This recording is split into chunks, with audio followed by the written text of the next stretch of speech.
Hello friends, welcome to our channel. இன்றைக்கி நம்ம GK quiz வந்து பார்க்க போகிறோம். ஸோ ஃபஸ்ட்டு பார்த்திங்க அப்படின்னா, இந்தியாவின் மிக உயர்ந்த இலக்கிய விருது என்ன அப்படிங்கிறது தான். ஸோ இதுக்கு ஆன்சர் பார்த்திங்க அப்படின்னா, ஞானபீட விருது அப்படிங்கிறதா வந்து இலக்கியத்துக்கு வழங்கக்கூடிய விருதுலேயே வந்து மிக உயரிய விருது அப்படின்னு சொல்கிறாங்க.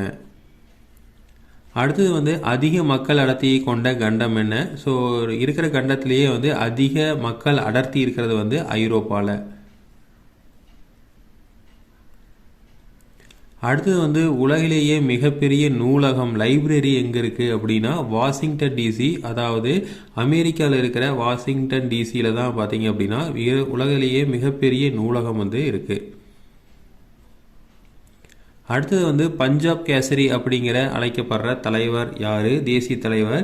இவர் பார்த்தீங்க அப்படின்னா லாலா லஜபதி ராய். லாலா லஜபதி ராய் அவர் தான் வந்து பஞ்சாப் கேசரி அப்படின்னு அழைக்கப்படுறாரு.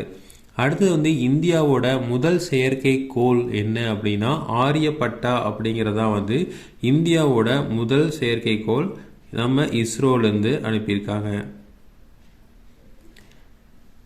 அடுத்தது வந்து இந்தியாவில் கண்டம் விட்டு கண்டம் பாயும் ஏவுகணை என்ன அப்படின்னு கேள்வி வரலாம். அந்த அதுக்கு பார்த்தீங்க அப்படின்னா நமக்கு அக்னி அப்படிங்கிறதா சரியான விடை.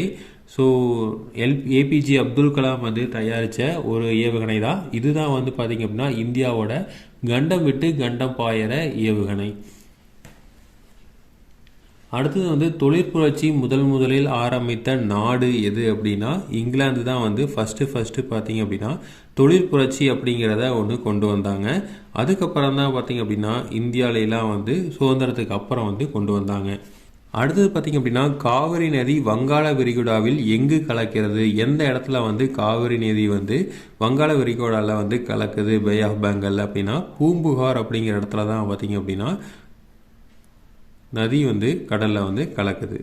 அடுத்து வந்து தென்னிந்தியாவோட மான்செஸ்டர் அப்படிங்கிறது என்னென்னா கோயம்புத்தூர் தான் வந்து தென்னிந்தியாவோட மான்செஸ்டர் அப்படின்னு சொல்கிறோம். இதே வந்து இந்தியாவோட மான்செஸ்டர் பார்த்தீங்க அப்படின்னா மும்பை. இதே வந்து தென்னிந்தியாவோட மான்செஸ்டர் வந்து கோயம்புத்தூர். அடுத்து வந்து சருமத்தின் மீதுள்ள நிறத்தின் காரணம் என்ன? ஸோ சருமத்தில் வந்து நமக்கு நிறம் இருக்கிறதுக்கு என்ன ரீசன் பார்த்தீங்க அப்படின்னா அதில் ஒரு வேதிப்பொருள் இருக்குது. அந்த வேதிப்பொருள் பேர் பார்த்தீங்க அப்படின்னா மெலானின் அப்படின்னு சொல்கிறோம்.